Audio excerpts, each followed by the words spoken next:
What if everything you've ever seen, touched, tasted, or felt was not real? Not in the philosophical, late-night dorm room kind of way. Not metaphorically, not poetically. I mean literally, physically, mathematically, provably. Because in 2023 and 2024, a series of experiments run on some of the most advanced quantum computers ever built, machines at Google, IBM, and a laboratory buried inside the University of Maryland, produced results that physicists are still struggling to explain without rewriting the very definition of reality itself. These weren't fringe experiments.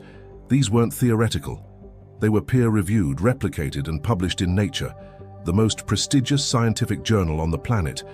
And what they found wasn't just surprising. It wasn't just weird. It was, and I'm going to use the word that several physicists actually used in their papers and interviews, it was horrifying.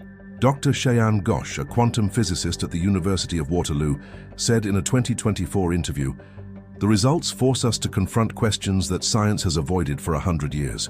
We can no longer pretend they're just philosophical." Here's the punchline before we even get started. Quantum computers didn't just compute something new, they confirmed, with cold, hard, reproducible data, that the universe you think you're living in has properties that should be physically impossible. Properties that suggest either space and time are not fundamental, or that the universe is, in some deeply literal sense, made of information. Or, and this is the one that keeps physicists awake, that what we call reality is a kind of projection, an output, a render.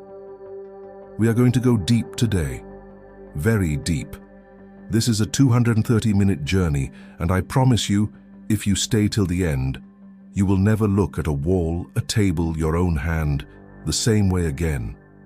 But before we go any further, hit that like button right now, not later, right now, because the algorithm only shows this to people who need to hear it, and I genuinely believe everyone needs to hear this. And subscribe, because this is part of a series, and the next video goes somewhere even darker. Now I want to do something fun. Drop in the comments, what country are you watching from and what time is it where you are right now? Because I want to see how far this reaches. Are you watching at 2 a.m. unable to sleep? Are you eating lunch in Tokyo? Are you on a train in Germany? Tell me, I'll be reading every single comment. Okay, let's go. Before I tell you what quantum computers confirmed, I need to make sure we're speaking the same language. Because quantum mechanics, even before you get to the new stuff, is already the most reality-breaking scientific theory ever created. And I mean that precisely. Not exaggeratedly, precisely. Think of it like this. Imagine you've lived your entire life in a small village and you've built a very reliable model of how the world works. The sun rises in the east, objects fall when you drop them. Two things can't be in the same place at the same time. Cause comes before effect.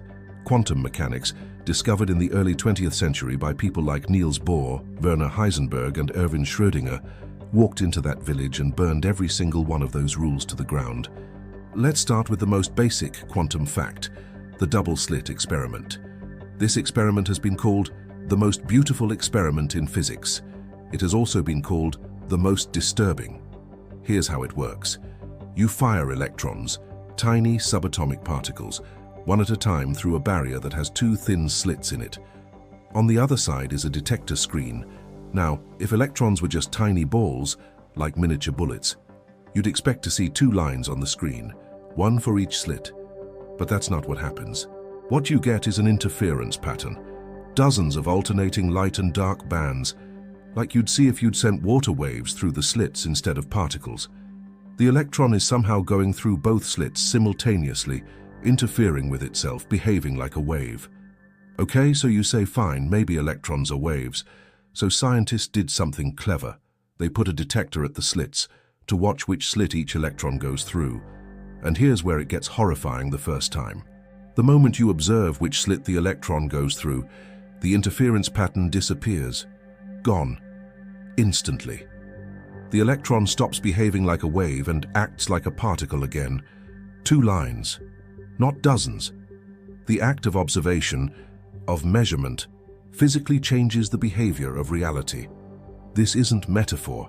This isn't interpretation. This is reproducible, laboratory-confirmed, Nobel Prize-validated fact. The universe literally behaves differently when it is being watched. Now, scientists spent most of the 20th century trying to explain this away. Maybe the detector is physically disturbing the electron. No, they designed experiments to eliminate that. Maybe we just don't have complete information.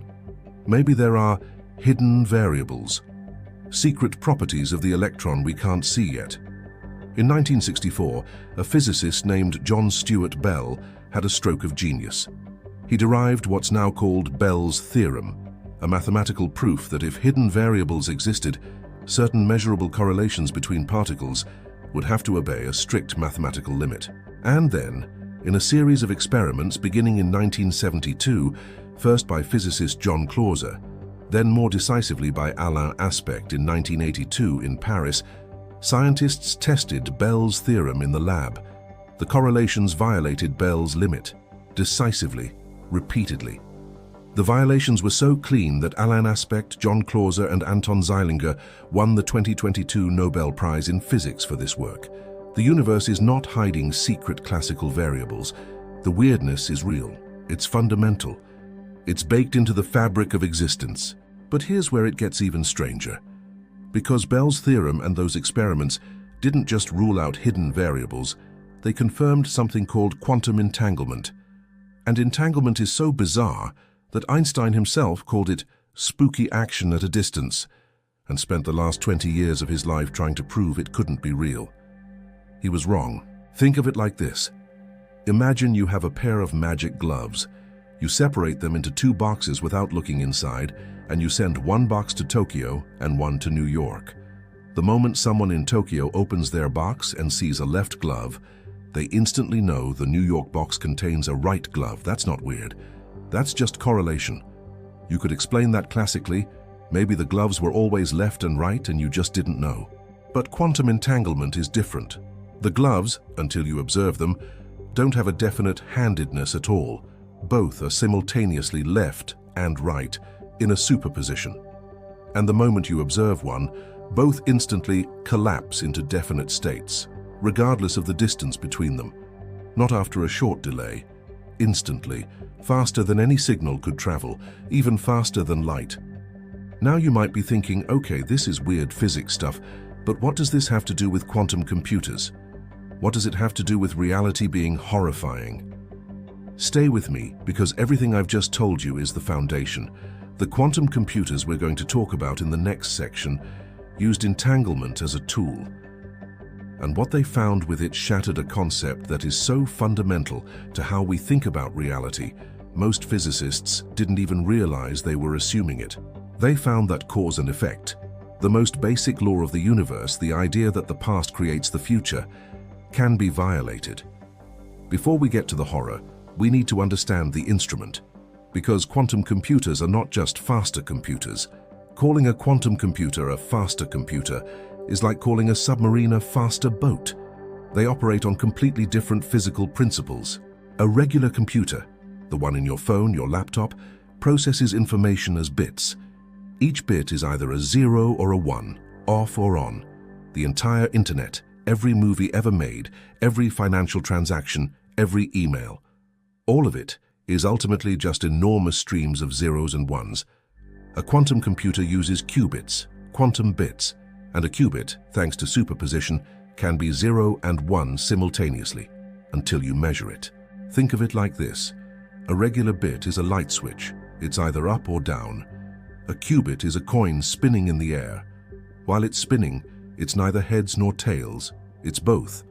The moment it lands, it collapses into one definite state. But here's the computational power that emerges from this. 2 qubits in superposition can represent 4 states simultaneously, 00, 01, 10, and 11, all at once. 3 qubits can represent 8 states, 10 qubits, 1024 states, 50 qubits over 1 quadrillion states, all being processed in parallel. Google's Sycamore processor has 70 qubits. IBM's Osprey processor has 433 qubits. In 2023, IBM unveiled Condor, 1,121 qubits. These machines can, for certain specific problems, explore more possible solutions simultaneously than there are atoms in the observable universe. But quantum computers aren't useful for everything. They're extraordinary at specific tasks, factoring enormous numbers, simulating quantum systems, optimization problems, and, crucially for us today, testing the foundations of physics itself. Because when you build a machine that operates according to quantum rules, you can use it as a kind of laboratory for quantum reality. You can engineer quantum states that would be impossible to create in conventional experiments. You can test theories that were previously untestable, and that's exactly what researchers started doing around 2019, accelerating dramatically through 2022, 2023, and 2024. In October 2019, Google announced in a paper published in Nature that their Sycamore quantum processor had achieved something they called quantum supremacy.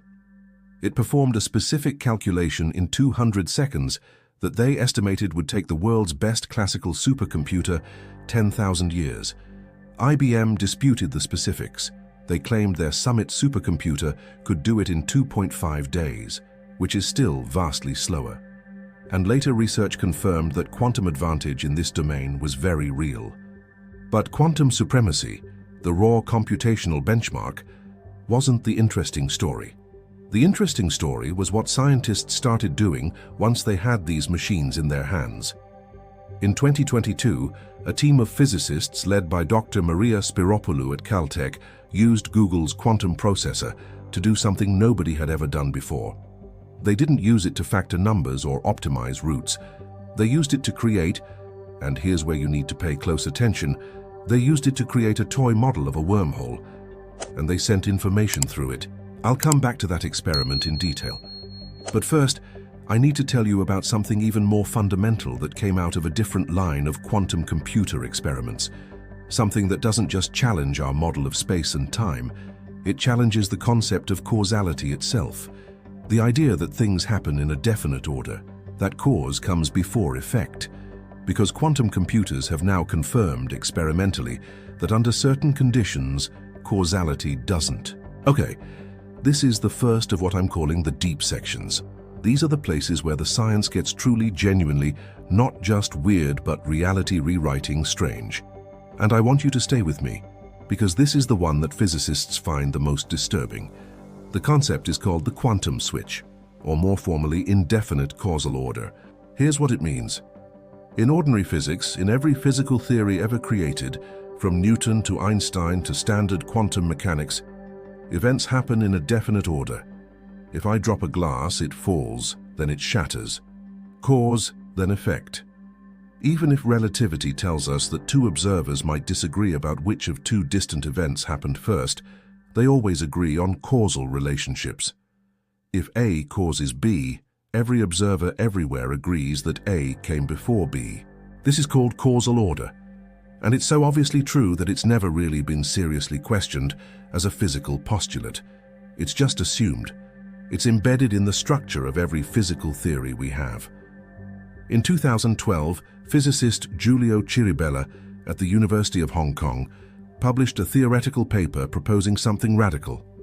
A quantum operation where the causal order of two processes, call them A and B, is itself in a quantum superposition. Neither A then B nor B then A, but both simultaneously. Both. Think of it like this. Imagine you're sending a letter through a post office. Normally the letter either goes through sorting room A first, then sorting room B, or through B first, then A. One or the other. That's definite causal order.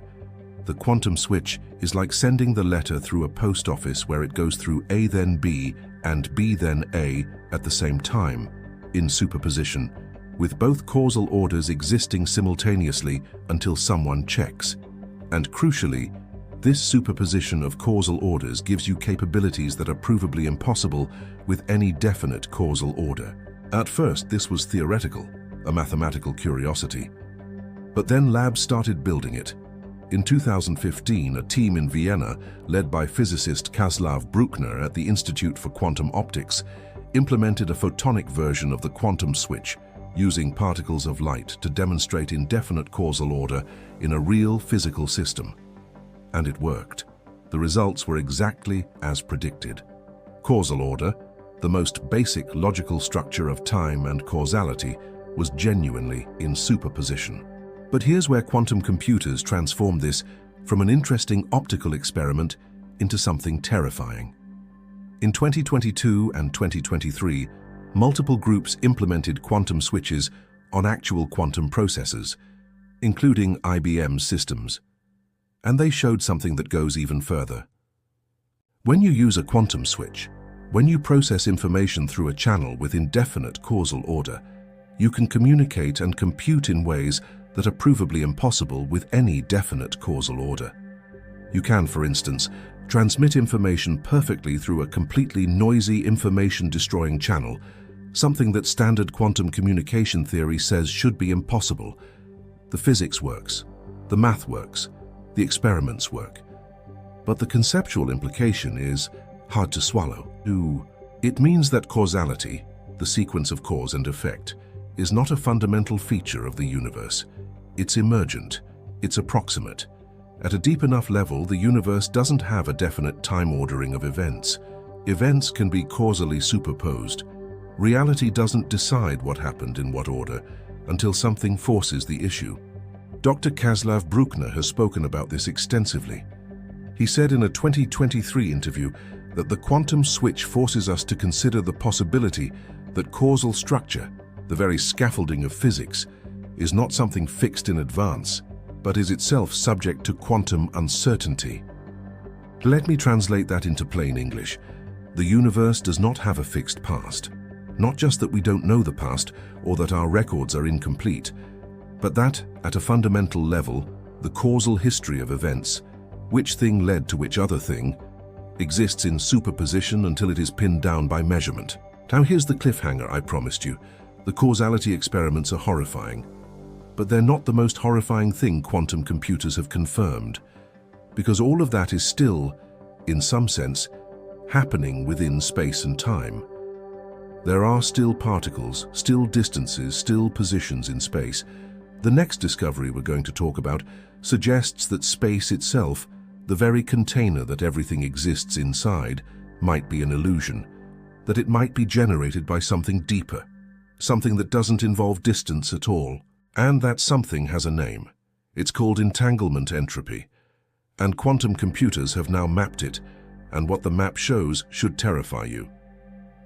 In 1935, the same year, Einstein published two papers that he believed were completely unrelated. The first paper, written with Nathan Rosen, proposed a bizarre solution to Einstein's equations of general relativity, a bridge connecting two separate points in space. A tunnel through the fabric of space-time. We now call these Einstein-Rosen bridges, or more commonly wormholes. The second paper, written with Boris Podolsky and Nathan Rosen, the famous EPR paper, was Einstein's attempt to prove that quantum mechanics was incomplete. It described the spooky correlations between entangled particles that Einstein found so philosophically repugnant. For 78 years, nobody connected these two papers. Then in 2013, two theoretical physicists, Juan Maldacena at the Institute for Advanced Study in Princeton and Leonard Susskind at Stanford, published a two-page paper with the title Cool Horizons for Entangled Black Holes. And in it, they proposed something that looked like a coincidence but was actually a deep mathematical identity. EPR, Einstein-Rosen bridges, wormholes, are the same thing as Einstein-Podolsky-Rosen entanglement, mathematically, physically, fundamentally. Think of it like this. When two particles are entangled, when they share that spooky quantum connection, they are not just correlated across space. They are, in a precise mathematical sense, connected by a wormhole, a microscopic space-time bridge threading through a dimension we can't directly observe. Think of it like this. When two particles are entangled, when they share that spooky quantum connection, they are not just correlated across space. They are, in a precise mathematical sense, connected by a wormhole, a microscopic space-time bridge threading through a dimension we can't directly observe. Entanglement is not a mysterious property of particles living in space. Entanglement is space. The fabric of space, the distances and connections between things, is generated by the web of quantum entanglement between the underlying quantum degrees of freedom. This idea, that space-time emerges from entanglement, is now one of the leading frameworks in theoretical physics. It goes by several names: holographic space-time, emergent gravity, the geometry from entanglement program. The key figure developing the mathematical framework is Mark van Raamsdonk at the University of British Columbia, who in 2010 wrote a landmark paper showing that if you cut the entanglement between two regions, the spatial geometry connecting them tears apart. No entanglement, no space. Entanglement is the glue that holds space together. This is where quantum computers come in, because the ER-EPR conjecture made predictions specifically about a quantity called entanglement entropy, a measure of how entangled two regions of a quantum system are. And those predictions could, in principle, be tested. In 2022, Dr. Maria Spiropoulou's team at Caltech, in collaboration with Google's quantum AI team, used the Sycamore processor to do exactly that.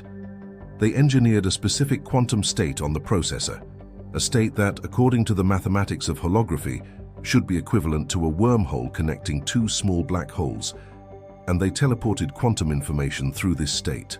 The information arrived, the teleportation succeeded, and critically, the dynamics, the timing, the correlations all matched the predictions of what a wormhole traversal should look like according to a specific theory of quantum gravity called the Sachdev-Yekitayev model. The team was careful about their claims. They published in Nature with the headline, "Traversable Wormhole Dynamics on a Quantum Processor." And they were explicit. This was not a wormhole in physical space. It was a quantum simulation of the holographic structure that, according to the theory, underlies space-time. But here's what that means philosophically and physically. The mathematical structure of space-time, the thing that generates distance, connection, and geometry, can be instantiated on a quantum processor. The structure that makes space space is a quantum information structure. Space is not a container. Space is a consequence. It's the output of a deeper quantum information process. But if space is emergent, if it's generated by quantum entanglement, then what about time? Is time also emergent? Is time also an illusion? Because the answer that's coming out of quantum computers and theoretical physics right now is yes. And the mechanism by which time might emerge is one of the strangest ideas in all of science. It's called the thermal time hypothesis, and it involves entropy, black holes, and a discovery about information that Stephen Hawking spent the last years of his life wrestling with. Stephen Hawking is arguably the most famous physicist of the 20th century's latter half, and for the last 4 decades of his life, he was haunted by a problem he himself had created. In 1974, Hawking combined quantum mechanics and general relativity in a calculation that showed something revolutionary. Black holes are not completely black. They slowly emit radiation, now called Hawking radiation, due to quantum effects near the event horizon. And because they emit energy, they slowly lose mass. Eventually, they evaporate completely. Beautiful. Nobel-worthy. Though Hawking never received a Nobel because the prize isn't awarded posthumously, and his discoveries were too difficult to confirm observationally in his lifetime. But here's the problem he immediately recognized. The problem that became known as the black hole information paradox. When you drop information into a black hole, say a book, or a human being, or a star, and then the black hole evaporates away in Hawking radiation, where did that information go? In quantum mechanics, information is sacred. It cannot be created or destroyed. The laws of quantum mechanics are reversible. In principle, you could run any quantum process backwards and recover the initial state. This property is called unitarity, and it's one of the bedrock axioms of quantum theory. But if a black hole evaporates and takes its contained information with it, information is destroyed, unitarity is violated, one of the most fundamental laws of physics breaks down. For decades, this was a theoretical puzzle. Hawking himself argued for most of his career that information really was destroyed, that black holes represented a genuine breakdown of quantum mechanics. Most other physicists disagreed and thought he must be wrong, but nobody could prove it.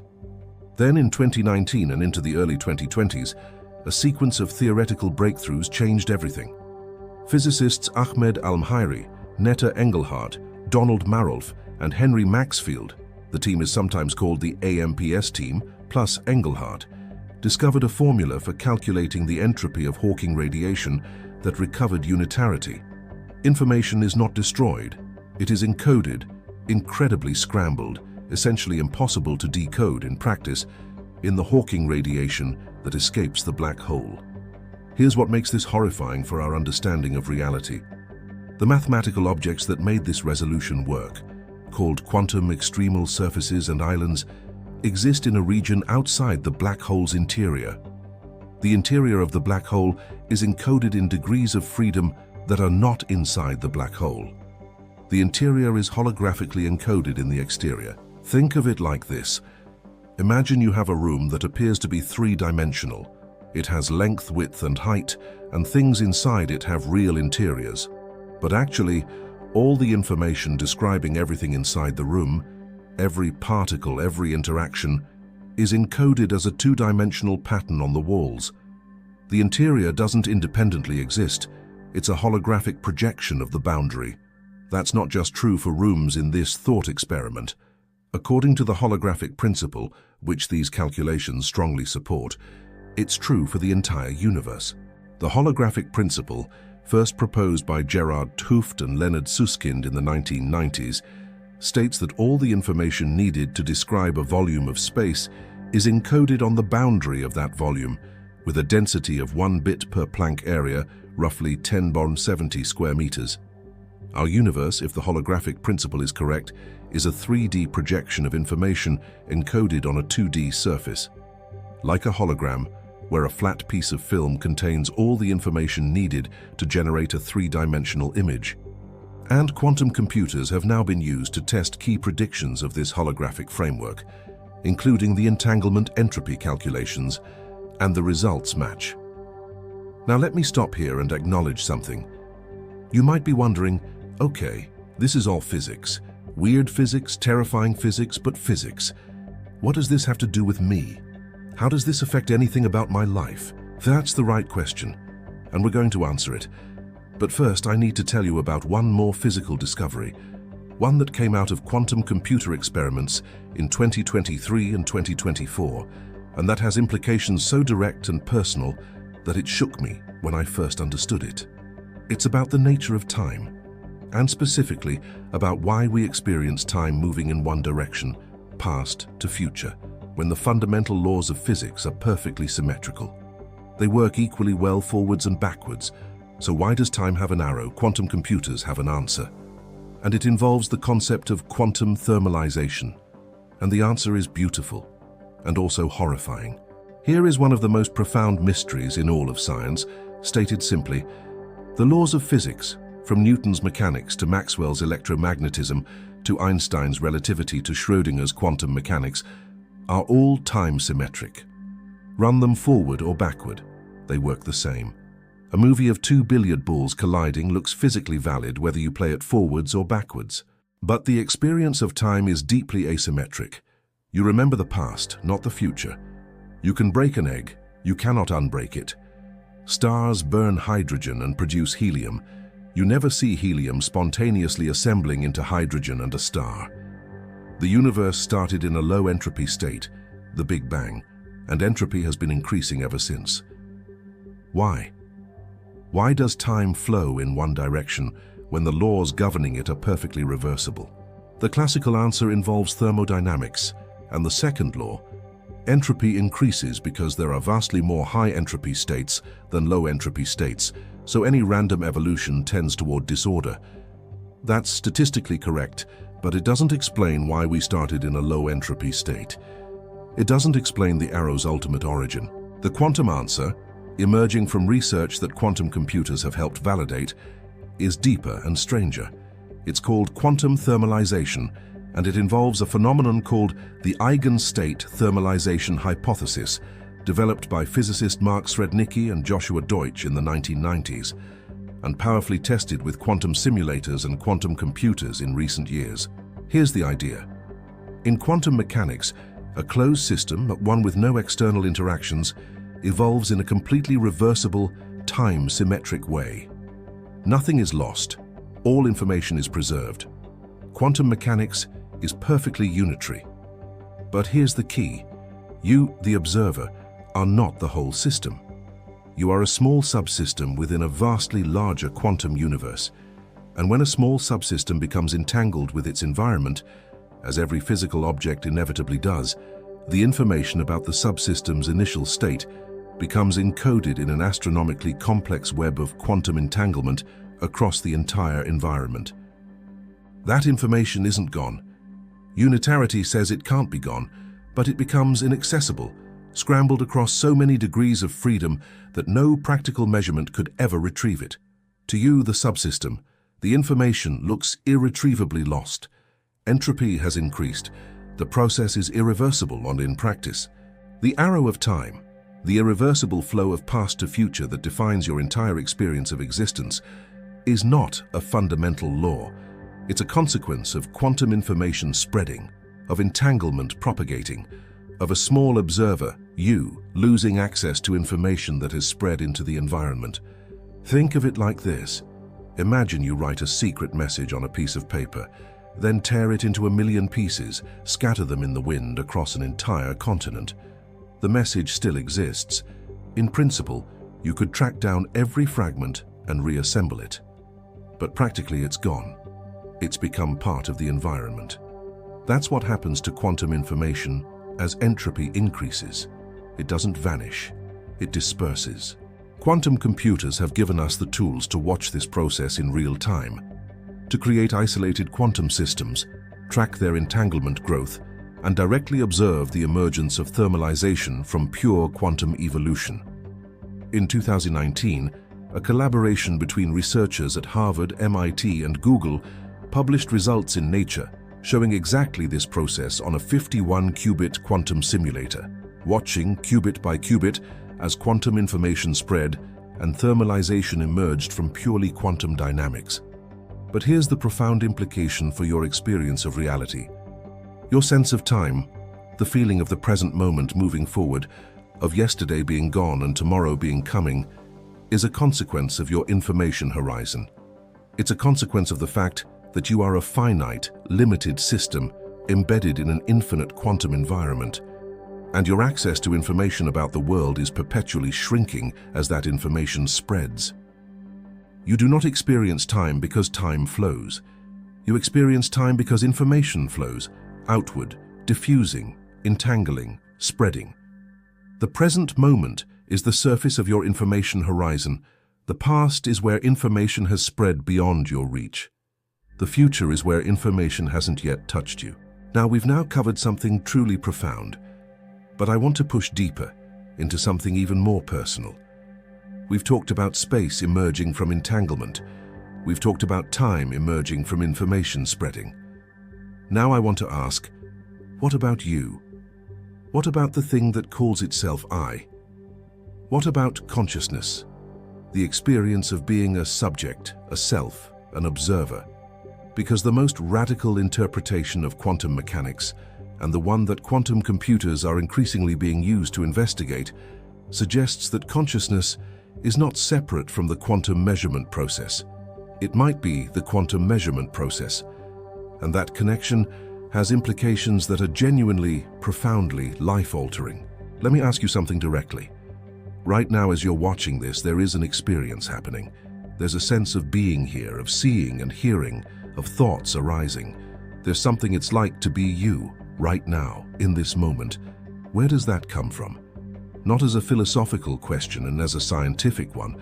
What physical process generates the experience of being a subject? What in the physics of your brain or body corresponds to the feeling of presence? This is called the hard problem of consciousness, a term coined by philosopher David Chalmers in 1994. And it is one of the deepest and most unsolved problems in science. We have no idea, none, zero, genuinely none, how subjective experience arises from objective physical processes. But there's a strange connection to quantum mechanics that some physicists and philosophers have been exploring for decades, one that quantum computers are now allowing us to test empirically. Go back to the double-slit experiment. When you observe the electron, it collapses from a superposition of possibilities into a definite state. The question physicists have argued about since the 1920s: what counts as observation? What causes the collapse? The most literal interpretation of the mathematics, developed by John von Neumann and later championed by physicist Eugene Wigner, says that the collapse is caused by a conscious observer, that physical systems remain in superposition until they interact with a consciousness. This is sometimes called the von Neumann-Wigner interpretation. Most physicists today reject this view. It seems to introduce consciousness as a primitive physical entity, which is philosophically uncomfortable. But the question it raises won't go away: what actually causes quantum collapse? There are currently several competing interpretations, none of which has been empirically ruled out. The Copenhagen interpretation, the standard textbook view, says that quantum mechanics describes the results of measurements, not an underlying reality. There is no quantum state between measurements. Don't ask what's really happening, just calculate. The many worlds interpretation, proposed by Hugh Everett III in 1957 and championed today by physicists like David Deutsch and Sean Carroll, says that collapse never happens. Instead, every quantum outcome occurs in a different branch of a constantly branching infinite multiverse. You, right now, are one branch of an uncountable infinity of slightly different yous. Objective collapse theories, like GRW theory, Girardi, Rimini, Weber, and Penrose's OR model, say that collapse is a real physical event caused by gravity or space-time curvature at the Planck scale. Roger Penrose has argued specifically that this collapse process is related to quantum computations in microtubules in neurons, and that consciousness emerges from this process. Quantum computers are now being used to design and run experiments that for the first time can discriminate between some of these interpretations. In 2023, a paper by physicists Ying Li and colleagues proposed using quantum processors to test the predictions of objective collapse models by looking for deviations from standard quantum evolution in large quantum systems, deviations that the GRW model predicts and standard quantum mechanics doesn't. In 2022 and 2023, experiments testing many worlds-related predictions, specifically predictions about the structure of decoherence branches in quantum systems, were run on IBM quantum processors. The results were, so far, consistent with standard quantum mechanics, which is consistent with many worlds but doesn't confirm it. Here is the thought that I find most profoundly unsettling and most profoundly wonderful at the same time. If the many worlds interpretation is correct, and it is currently the interpretation most popular among physicists who think seriously about foundations, then every quantum event, every radioactive decay, every photon interaction, every neuron firing in your brain is constantly branching the universe into new versions. Every decision you make, every thought you have, is happening in an infinity of parallel versions simultaneously. Your sense of having chosen one path is the experience of one branch of a superposition. You are not a single thread through time. You are a constantly spreading wave, a quantum of consciousness propagating through an infinite dimensional Hilbert space of possibilities, experiencing one branch but existing, in some physical sense, in all of them. Or alternatively, if Penrose is right, if consciousness is what collapses the quantum wave function, then you are not just a passenger in the universe. You are the mechanism by which the universe crystallizes from possibility into actuality. Pause here and think about that for a moment. Which interpretation feels more true to you intuitively? Drop it in the comments. Many worlds, Copenhagen, Penrose, or something else entirely. I want to know what resonates with you. Okay, I promised you a personal connection section, and I want to honor that promise because everything we've covered so far, as staggeringly beautiful and strange as it is, can feel abstract, distant, like it's happening somewhere else, to someone else, in some laboratory or on some chalkboard far from your daily life. But here's what I want you to actually feel. Not just intellectually understand, but feel. The table in front of you is not solid. I don't mean that in the tired pop science way where someone says atoms are mostly empty space. I mean something more precise and more disturbing than that. The table, every atom in it, exists in a quantum state that is maintained by its entanglement with its environment. The stability you see, the hardness, the color, the resistance to your hand pressing on it, is an emergent property of quantum decoherence, of a quantum wave function that has entangled with so many particles that the quantum interference effects are washed out, and what remains looks statistically like a classical object. But underneath that statistical averaging, at the level of the atoms themselves, there is no solid surface. There is a quantum field. There are probability amplitudes. There are superpositions. There are particles whose positions don't have definite values until they interact with something. The solidity you experience is your brain's model of the statistical behavior of quantum fields. Reality, at the level where it actually operates, is nothing like your experience of it. Now zoom out further. Everything I've described, the emergence of space from entanglement, the emergence of time from information spreading, the holographic encoding of volume on surfaces, all of this converges on a picture of reality that is radically different from the intuitive one. In the intuitive picture, there is a fixed pre-existing stage called space. Things exist in space at definite positions. Time flows continuously forward. Objects have definite properties that exist independently of observation. The universe is fundamentally material, made of stuff. In the picture that quantum mechanics, quantum computers, and holographic physics are painting, space is emergent. Time is emergent. Definite properties don't pre-exist observation. And the universe is not fundamentally material, it is fundamentally informational. MIT physicist Max Tegmark has a theory called the mathematical universe hypothesis. He argues that the universe doesn't merely follow mathematical laws, it is a mathematical structure, a purely abstract object with no physical stuff underlying it. What we call physical reality is one particular mathematical structure, experienced from the inside by self-aware subsystems like us. John Wheeler, one of the great physicists of the 20th century, who coined the term black hole, had a more poetic formulation. He called it from bit. His proposal, every particle, every field, every aspect of physical reality derives its existence, its meaning and its being from answers to yes or no questions, binary choices, bits. The physical world is, at bottom, made of information and nothing else. It from bit, matter from information.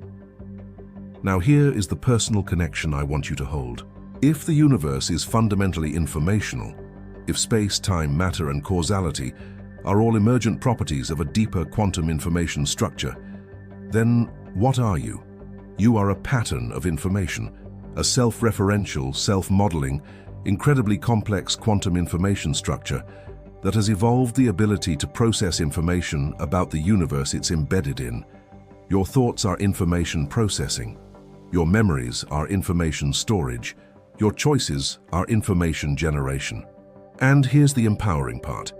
In an informational universe, the information patterns that are complex enough to model themselves, that are complex enough to ask, what is reality, are not just passive observers. They are, in a precise sense, the universe understanding itself. You are not an accidental byproduct of a material universe. You are the universe's self-knowledge, instantiated in matter, asking questions about its own nature.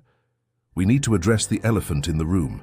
Everything I've described, space as emergent from quantum information, time as emergent from information spreading, the universe as fundamentally informational, the holographic principle, sounds, to many people, a lot like the simulation hypothesis.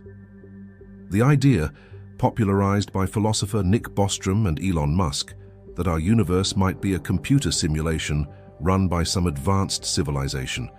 So let me be precise about what quantum computers do and don't confirm about the simulation idea. What they do not confirm that there's an external computer or an external programmer, or that reality is fake in some dismissive pop culture sense. They don't support the conclusion that nothing matters because it's all a simulation. What they do support. The mathematical and physical structure of our universe has deep similarities to an information processing system. The laws of physics look, in precise technical ways, like the laws governing quantum computation. The universe seems to be doing something that resembles computation, processing quantum information, generating space-time geometry as an output. The physicist Seth Lloyd at MIT has made this argument explicitly and rigorously. His 2006 book, Programming the Universe, argues that the universe is a quantum computer, not metaphorically, but literally. Every physical interaction is a quantum logic gate. Every quantum field is a register. The universe at the Planck scale computes its own evolution, and there are specific testable signatures of this. One of them is the Bekenstein bound, a fundamental limit on how much information can be contained in a given region of space, proportional to the area of its boundary. This is not a practical engineering limit, it's a law of physics. There is a maximum amount of information that a volume of space can contain. This limit is exactly what you'd expect if space were a computational resource, if the universe were running on a substrate with a finite resolution, like pixels on a screen, but at the Planck scale. Another signature is quantum error correction. In recent years, physicists have discovered that the way space-time emerges from entanglement in holographic models has the precise mathematical structure of quantum error correction. The same techniques used to protect information in quantum computers from errors and decoherence. Physicists Ahmed Almhiri, Shidong and Daniel Harlow published a landmark 2015 paper showing that the holographic relationship between a bulk spacetime and its boundary has the exact structure of a quantum error-correcting code. The universe doesn't just compute, it computes in a fault-tolerant way. It has built-in error correction. Think of it like this. The universe's computational substrate, whatever is running the quantum information that generates spacetime, has the same architectural feature that human engineers independently invented when building quantum computers: redundant encoding of information across multiple degrees of freedom, so that local damage can't destroy global information. Is that a coincidence? Or does it mean something deeper about the nature of physical reality? I'll give you one more concrete example. In 2021 and 2022, physicists at Google and Caltech used their quantum processors to demonstrate topological quantum error correction, a specific kind of error correction where information is encoded in the global topology of a quantum state, making it immune to local perturbations. And the mathematical structure they used, called a toric code, invented by Alexei Kitaev in 1997, turns out to be mathematically related to the structure of a specific type of 2+1 dimensional topological quantum field theory, the kind of structure that appears in theories of quantum gravity. The boundary between quantum error correction, engineering, topological quantum field theory, mathematics, and quantum gravity, physics, is dissolving. These are not separate subjects. They might be different views of the same underlying structure. We've now covered a lot of ground. Space emerging from entanglement, time emerging from information, the holographic principle, the universe as a quantum computer with error correction, and the radical possibility that consciousness is not a byproduct of physics, it's an irreducible part of it. But I've saved the most personally destabilizing discovery for the final 3 sections, because quantum computers have now done experiments that bear directly on free will, on whether your choices are genuinely open or whether they're determined. And the answer is not what anyone expected. Let me ask you the most personal question in this entire video. Are your choices free? When you decided to watch this video, was that a genuine choice? Or was it the inevitable mechanical consequence of the prior state of your brain, which was the inevitable consequence of the prior state of the universe all the way back to the Big Bang? This is the free will debate, and it's been going on for centuries between philosophers, theologians, and more recently, neuroscientists. But quantum mechanics, and now quantum computers, bring something genuinely new to it. Classical physics is deterministic. Given the exact state of every particle in the universe at one moment, Newton's laws, or Einstein's equations, uniquely determine the state at every future moment. In a Newtonian universe, free will is an illusion. Everything that will ever happen was fixed at the moment of the Big Bang. Quantum mechanics introduces irreducible randomness. When a quantum system is measured, the outcome is genuinely random. Not just random because of our ignorance of hidden variables, Bell's theorem ruled that out, but fundamentally, irreducibly random. The universe itself doesn't know the outcome in advance. Born's rule gives you probabilities, but the individual outcome is undetermined. Does this save free will? Does quantum randomness give us the wiggle room to be genuinely free? The conventional philosophical answer is, not obviously. Random is not the same as free. If your choice is determined by a quantum random event, a radioactive decay in a neuron, a quantum fluctuation in a synaptic junction, that's not more you than determinism. Random free. But here's where it gets interesting. In 2010, physicists Roger Kolbeck and Renato Renner published a theorem, a mathematical proof, with a striking conclusion.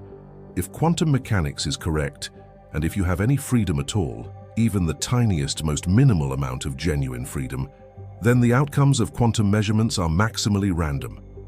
There are no hidden variables, no superdeterminism, no conspiracy that can make the randomness less than maximal. The implication: quantum randomness and free will are deeply entangled, pun intended. You cannot have one without the other. If you have any free will at all, the universe must have genuine quantum randomness. And if the universe has genuine quantum randomness, something like free will must be possible. But here's the truly revolutionary development. In 2023, quantum computers were used to run experiments that bear directly on the free will question through a lens no one had anticipated: the quantum free will theorem. The free will theorem, proven by mathematicians John Conway and Simon Cochin in 2006 and sharpened in 2009, states, if human experimenters have free will, if they can genuinely choose which measurements to make, then elementary particles have free will too. Particles are not predetermined to give a specific response to a measurement. Their response is genuinely free, in the same sense that human choices can be free. Conway and Cochin were precise. Free here means the particle's response is not determined by the prior history of the universe. It is genuinely novel information, added to reality in the moment of measurement.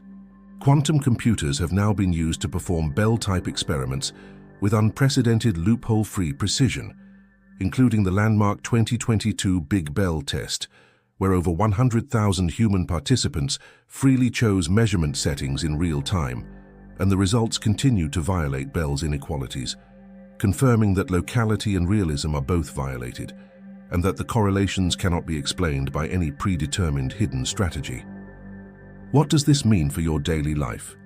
Here's my interpretation, and I want to be clear, this is my synthesis, not an established scientific consensus, but it is logically coherent with all the physics. Your choices are not just biochemically determined neural events that create an illusion of agency. At the quantum level, genuine novelty is possible. The universe adds genuinely new information at each moment of quantum measurement. And if consciousness is, as Penrose and others argue, intimately connected with quantum processes, then the you that makes choices might not be an illusion. You might be a genuine source of novel information in the universe. That is not mysticism. That is an inference from the mathematics of quantum mechanics and the experimental violation of Bell's inequalities.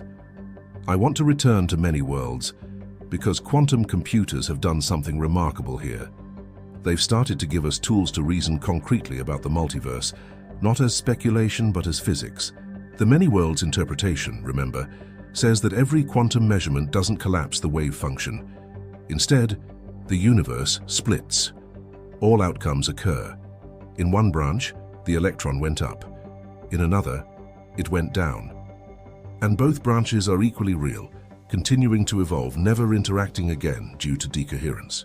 David Deutsch at Oxford has argued, and this is one of the most powerful arguments for many worlds, that quantum computation itself is evidence for the multiverse. When a quantum computer performs a calculation using quantum parallelism, where does the computation actually happen?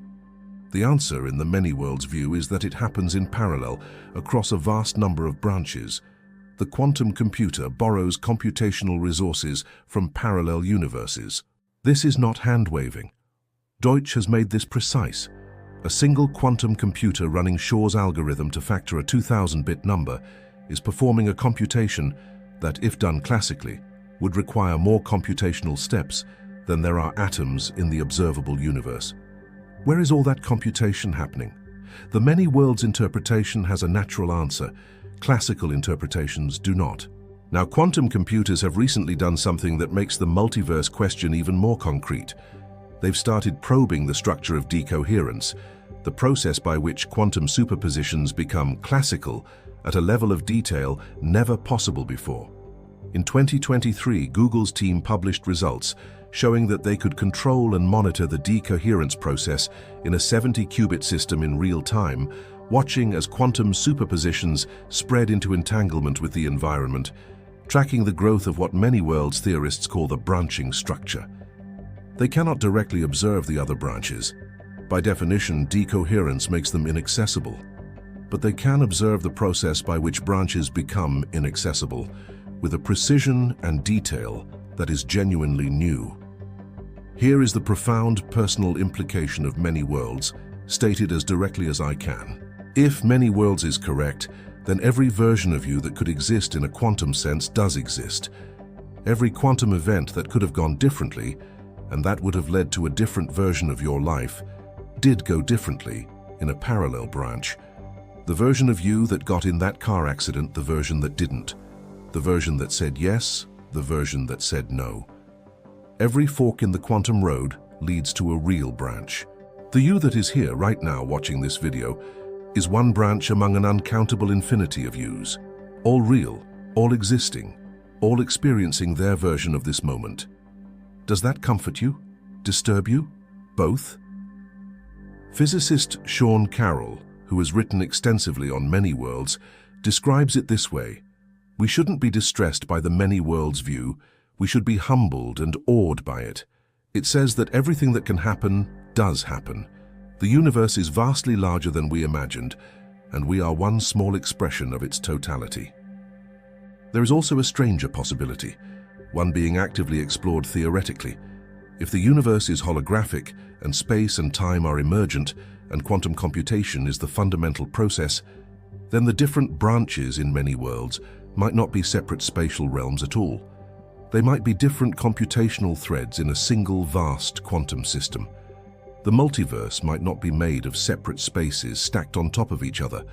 It might be more like the way a quantum computer processes multiple possibilities simultaneously, not in separate machines, but in the same quantum state. The universe might be a quantum superposition that includes all possible histories, all possible yous, not as separate places, but as overlapping quantum amplitudes in a single, incomprehensibly large mathematical object. Let me now do what I promised at the beginning.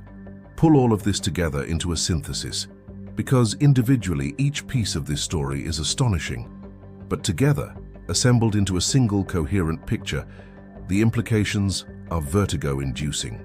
Here is what quantum mechanics, quantum computers, holographic physics, and quantum information theory are converging on. This is not my opinion. This is the genuine direction of theoretical physics in 2024 and 2025, and it is the most dramatic shift in our picture of reality since Einstein's relativity. Premise 1. The universe is not made of matter. It is made of quantum information. Matter, energy, space, and time are all emergent phenomena, outputs of a deeper quantum information processing structure. The universe is not a collection of things. It is a process, an ongoing self-referential quantum computation. Premise 2. Space is not a container. Space is a consequence of quantum entanglement. The geometry of space-time, distances, connections, curvature, is encoded in the entanglement structure of the underlying quantum degrees of freedom. If you sever the entanglement, space tears. This has been demonstrated in quantum processor experiments and is the subject of active theoretical physics research. Premise 3. Time is not a river. Time is the flow of quantum information. The arrow of time, the direction from past to future, is a consequence of quantum thermalization, of information spreading and entangling with the environment. In a universe where all information was accessible, time would have no direction. Irreversibility is not a property of physics, it's a property of limited information access. Premise 4. Causality is not fundamental. Quantum computers have demonstrated in laboratory experiments that causal order, the sequence of cause and effect, can itself be in quantum superposition. There exist physical processes where neither A caused B nor B caused A is the complete description. Causality is emergent, not foundational. Premise 5. The universe is holographic. All the information needed to describe a volume of space is encoded on its boundary at a density of 1 bit per Planck area. The three-dimensional world you experience is a projection of this boundary information. You do not live in a three-dimensional universe. You are a three-dimensional representation of a two-dimensional information structure. Premise 6. The universe has error correction built in.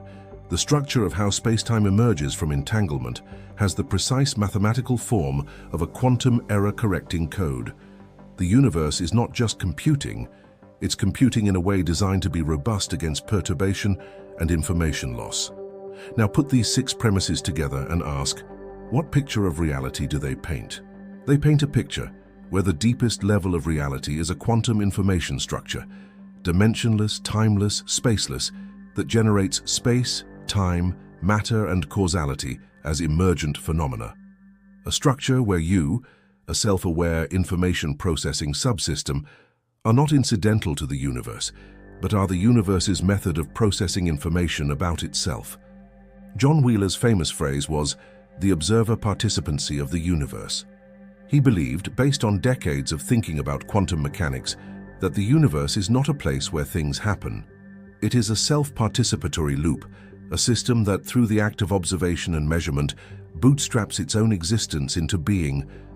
The universe needs observers to exist in a definite, concrete way, and the observers are created by the universe. It's a loop that folds back on itself, and the fold is consciousness. Is this horrifying? Yes, in a specific sense. It's horrifying because it dissolves the comfortable, naive realism we grew up with. The idea that there's a solid, mind-independent world out there, ticking along whether anyone looks at it or not, that idea is at best an approximation, and at worst simply wrong. It's horrifying the way the first map of the cosmos was horrifying to people who thought the Earth was the center. It's horrifying the way Darwin was horrifying to people who thought humans were uniquely created. It's the horror of a worldview being rewritten at its foundations. But there is another way to hold this, and that's where we're going for the final section. We've traveled a long way together. We started with quantum mechanics' foundational weirdness, wave-particle duality, superposition, entanglement. We moved through Bell's theorem and the death of local realism. We went into quantum computers, what they are, how they work, and what they've been used to test. We explored the quantum switch and the breakdown of causal order. We discovered that space emerges from entanglement and that quantum computers successfully simulated the physics of a wormhole. We learned that the arrow of time is a consequence of quantum information spreading. We confronted the black hole information paradox and its holographic resolution. We asked what this means for consciousness, for free will, for the existence of parallel selves in a many-worlds universe. And we assembled it all into a synthesis, a universe made of quantum information, generating space, time, matter, and mind as emergent outputs of its own processing. Now I want to tell you what I think this means for you, personally, existentially. In the materialist worldview, the worldview of billiard balls and empty space, of brain as computer and mind as output, human significance is hard to come by. You are a collection of atoms assembled by chance into a temporarily coherent pattern, persisting for a century at most before dispersing back into the universe. You are one of 8 billion such patterns on one small rock orbiting one ordinary star among 400 billion in one galaxy, among 2 trillion in an observable universe 93 billion light-years across. On that picture, you are absurdly, cosmically small. But that picture is wrong, or at least radically incomplete. In the quantum information picture, the picture that the physics is actually pointing to, the universe is not primarily made of matter. It is made of information. And the information structures that are complex enough to be self-aware, self-modeling, capable of asking questions about reality, these are not incidental. In a universe that generates space and time from information, a self-aware information structure is something extraordinary. You are not a collection of atoms. You are a pattern of quantum information, a self-referential loop in the universe's own processing, capable of encoding and processing models of the universe that are orders of magnitude more compact and meaningful than anything nature produces by itself. Carl Sagan said it beautifully. We are a way for the cosmos to know itself. In the quantum information universe, this is not poetry. It is precise. You are the universe's self-knowledge, instantiated in a locally organized quantum system. Your consciousness, whatever it is the universe experiencing itself from the inside.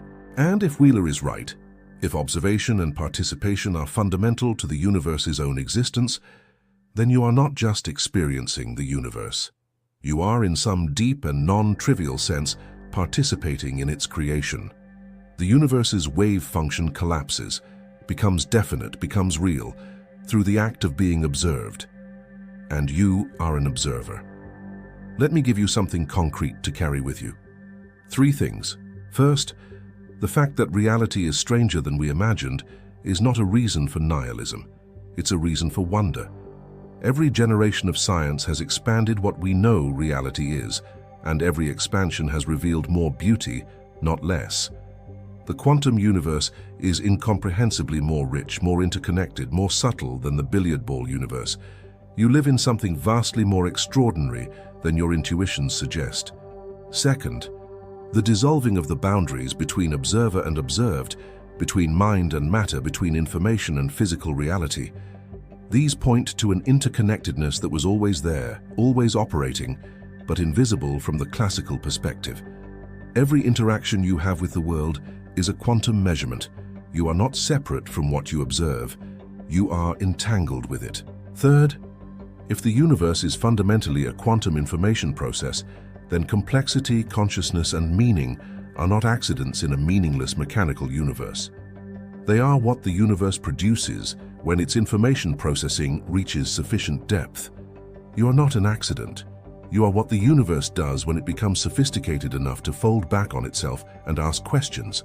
Now, I want to spend the rest of this video going even deeper, because we haven't yet talked about several things that deserve full exploration. We haven't talked about what quantum computers are being used to investigate right now in 2024 and 2025 at the frontier. We haven't talked about what's coming, the experiments that are being designed, the quantum processors being built, the theories being tested. And we haven't talked about the practical implications. What does all this mean for medicine, for AI, for the long-term future of our civilization? Let's go. The frontier. What's happening right now? As of 2024, quantum computing is advancing at a rate that surprises even its practitioners. Google's Willow chip, announced in December 2024, represents a landmark in quantum error correction, demonstrating that as they add more qubits, they can simultaneously reduce errors, achieving a key threshold predicted by theory, but never before demonstrated in hardware. This is important because it addresses the fundamental challenge of quantum computing. Qubits are fragile. They decohere, interact with their environment, and lose their quantum properties on timescales of microseconds to milliseconds. Building a practical quantum computer requires either working faster than decoherence or implementing error correction. The Willow chip demonstrated that the latter is achievable. What does this mean for the physics experiments we've discussed?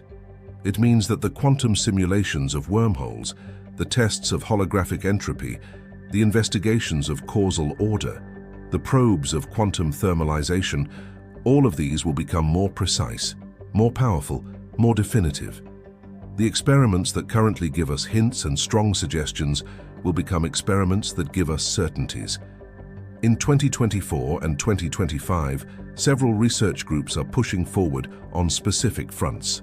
The group at Caltech, led by Maria Spiropoulou, is extending their wormhole simulation experiments to larger qubit arrays, aiming to simulate the dynamics of more complex gravitational systems and test more detailed predictions of holographic quantum gravity. At MIT, physicists are using quantum processors to test predictions of quantum chaos, the quantum analog of classical chaos theory, and specifically the conjecture that black holes are the fastest scramblers of information in the universe, a prediction that comes from quantum gravity and has now been partially verified in quantum computer experiments.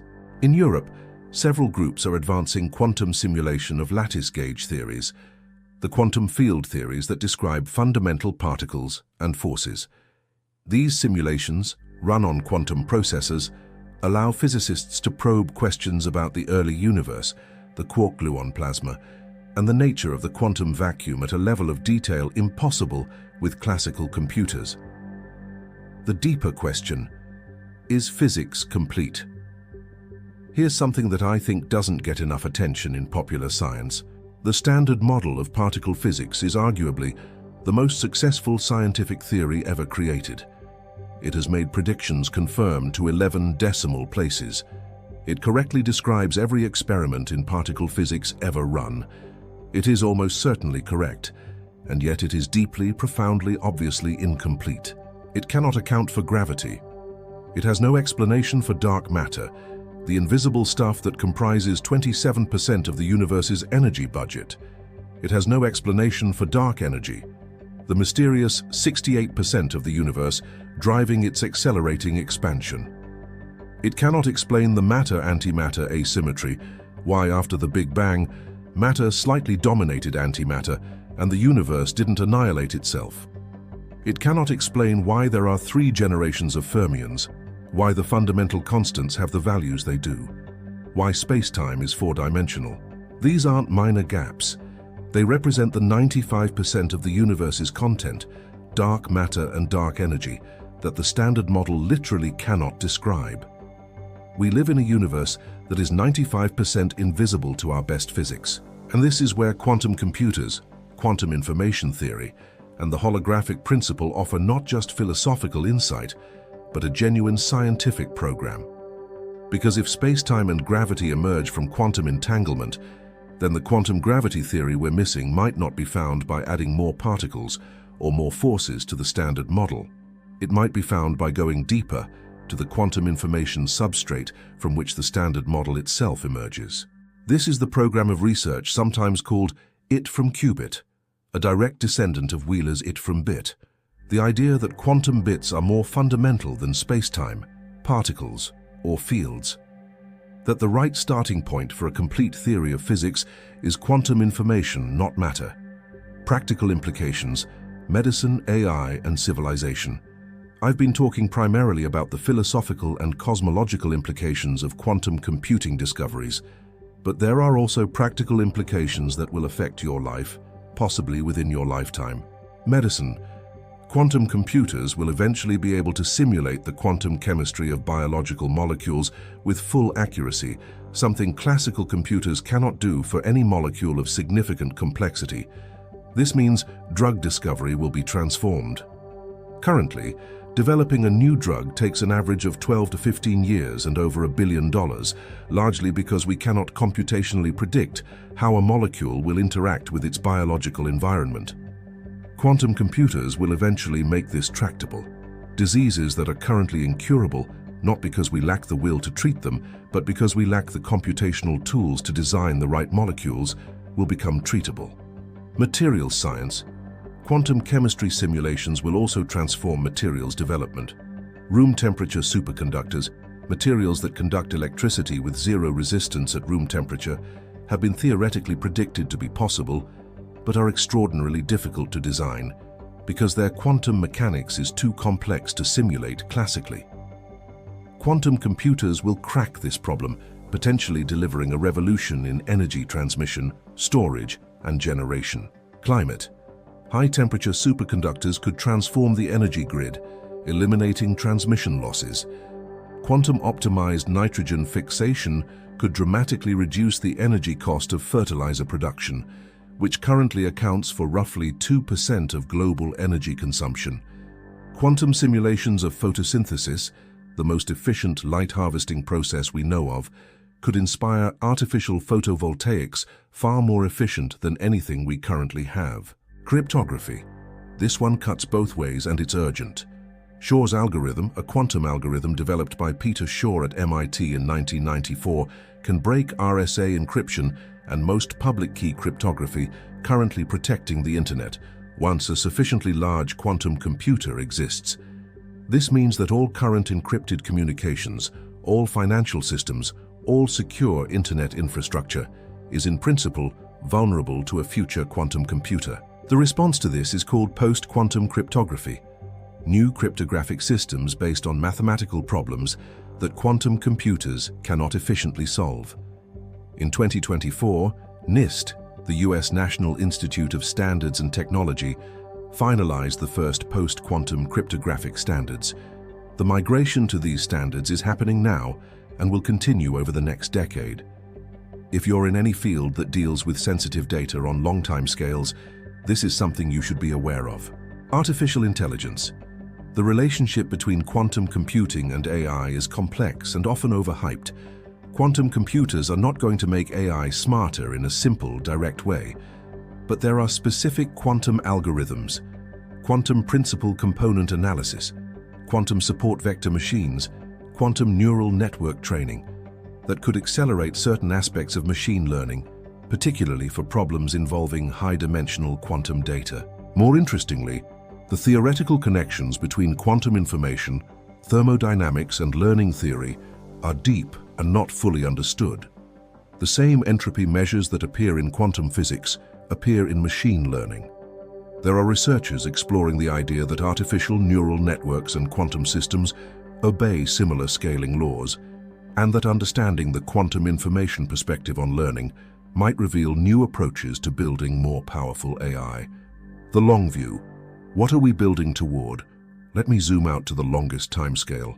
Humanity is, right now, in the middle of the most important scientific revolution since the 17th century. We are in the process of discovering the fundamental nature of reality. Not just more details about the particles and forces we already knew about, but the actual ontological bedrock. What is the universe made of at the deepest level? What generates space, time, and causality?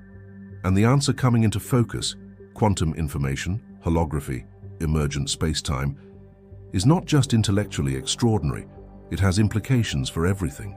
If the universe is a quantum information structure, then there may be ways to interact with it, to access and process information that are not available within the limited framework of classical physics. Quantum teleportation is already real. Quantum cryptography is already commercially deployed. Quantum simulation of chemistry is happening now. These are the first steps. The physicist Michio Kaku, in his book Quantum Supremacy, argues that quantum computers will be to the 21st century what steam engines were to the 18th, a fundamental new engine of civilization, enabling capabilities that are not just quantitatively but qualitatively beyond what came before. I think he's right. But the implications go beyond technology, because when you truly understand in your bones that you live in a quantum universe, that space and time are emergent, that information is the fundamental stuff, that consciousness and reality are entangled in ways we're only beginning to map, it changes how you live. The closing synthesis: what should you do with this? Here is my honest synthesis, stated as plainly as I can. The discoveries we've discussed, Bell's theorem, quantum entanglement, holographic spacetime, indefinite causal order, quantum error correction in spacetime, the emergent arrow of time, these are not speculative. They are not science fiction. They are peer-reviewed, experimentally confirmed, Nobel Prize-winning science. The philosophical interpretations of these results, whether the universe is a simulation, whether consciousness causes collapse, whether we live in a many-worlds multiverse, are contested and unresolved. But the experimental facts are not. The experimental facts say this: the universe is not a collection of classical objects in empty space, evolving according to deterministic laws. At its most fundamental level, it is a quantum system, entangled, non-local, non-causal in the strict classical sense, generating the appearance of classical space, time, and matter through processes of decoherence and entanglement we are only beginning to understand. What should you do with this? First, be curious. The universe is stranger and more beautiful than any worldview you were handed by default. The weirdness is not a reason for despair or confusion. It's an invitation. There is more to discover, more to understand, more to marvel at than any previous generation of humans has had access to. Second, be humble. If space and time are emergent, if the most basic features of reality are not what they seem, then your intuitions about the world, built as they are on classical macroscopic experience, are at best approximations. The universe is not obligated to conform to what feels natural or obvious to a primate brain that evolved to navigate African savannas. Third, take the interconnectedness seriously. Entanglement is not just a quantum curiosity. It is the mechanism by which space itself is generated. You are entangled with your environment, not metaphorically. Your atoms are continuously entangling with their surroundings, maintaining the decoherence that makes the classical world appear solid and separate. At the quantum level, the boundary between you and not you is not absolute.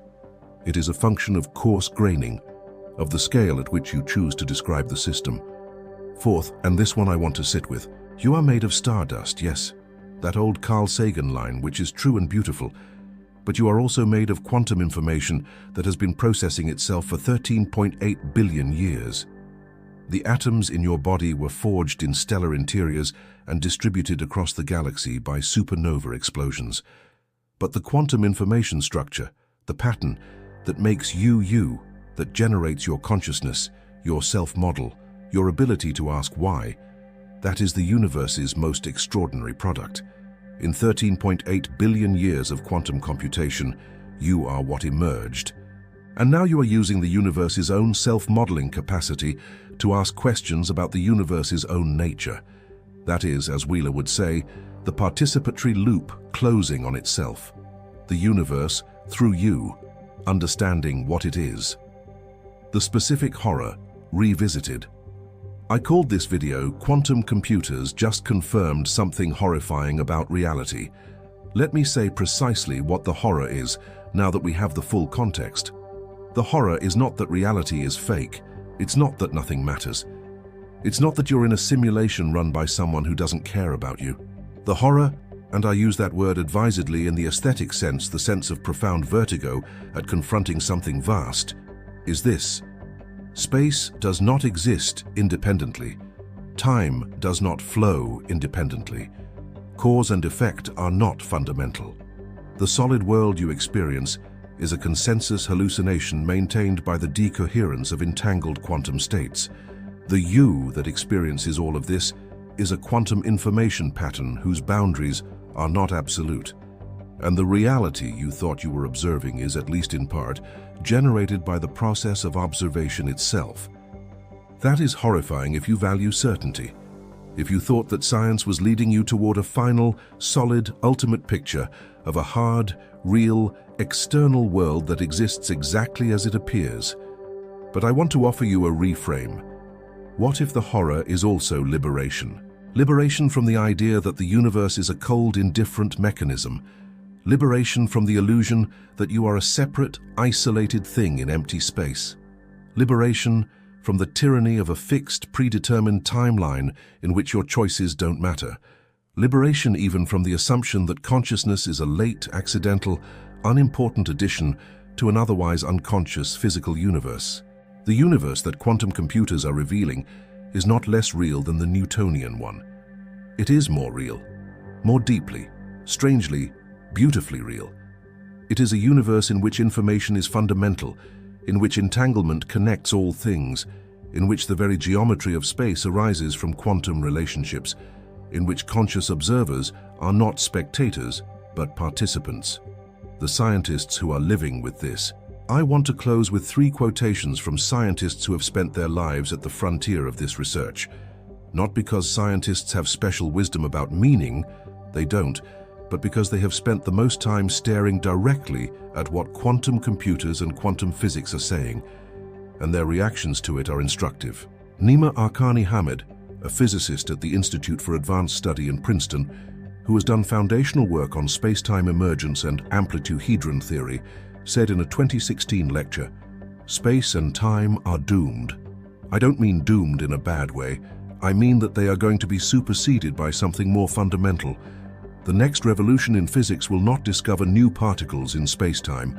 It will discover what space-time is made of.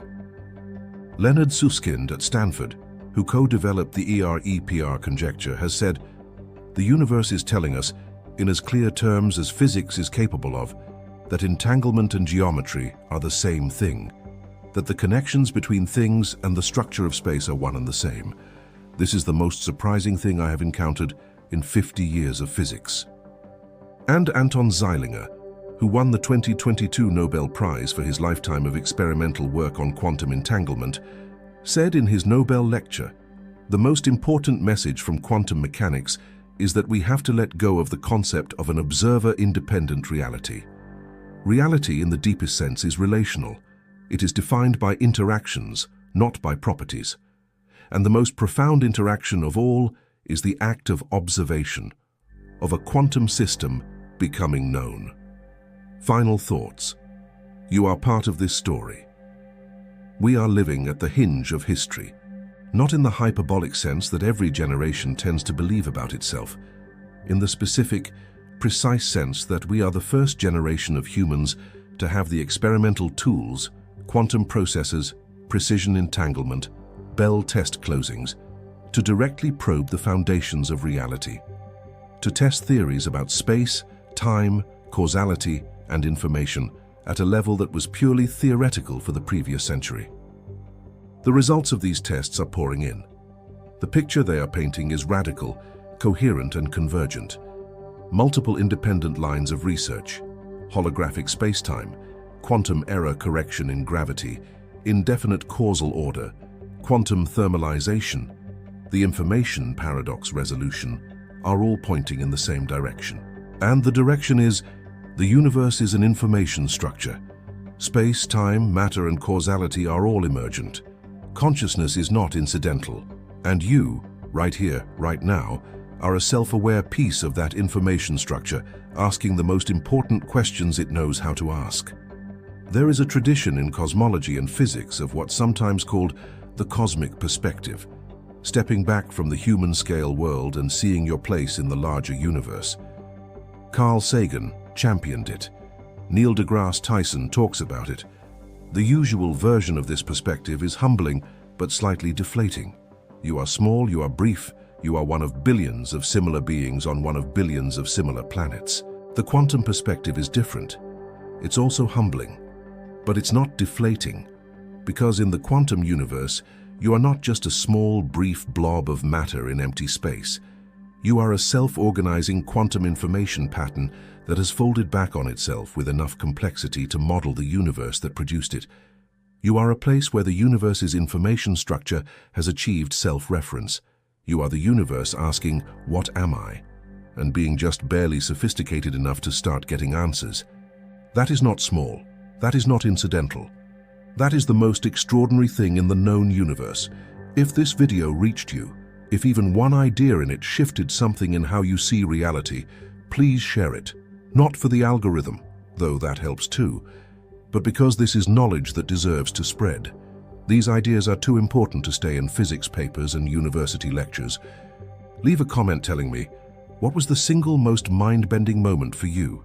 The quantum switch, the wormhole simulation, the holographic universe, the emergence of time from information? Tell me which one cracked you open the most.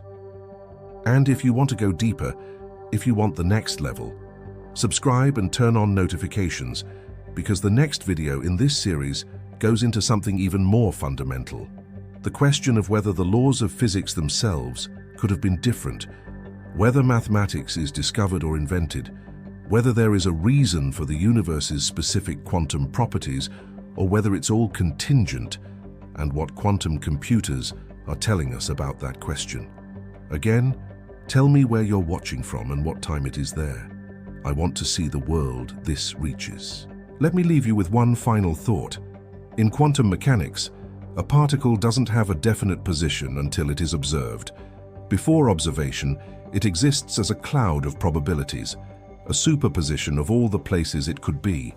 The act of observation collapses this superposition into one specific definite reality. Your life is like that. The future is not yet definite. It is a superposition of possibilities, and your choices, your observations, your actions, your engagements collapse those possibilities into actuality. You are not just a passive observer of a predetermined world.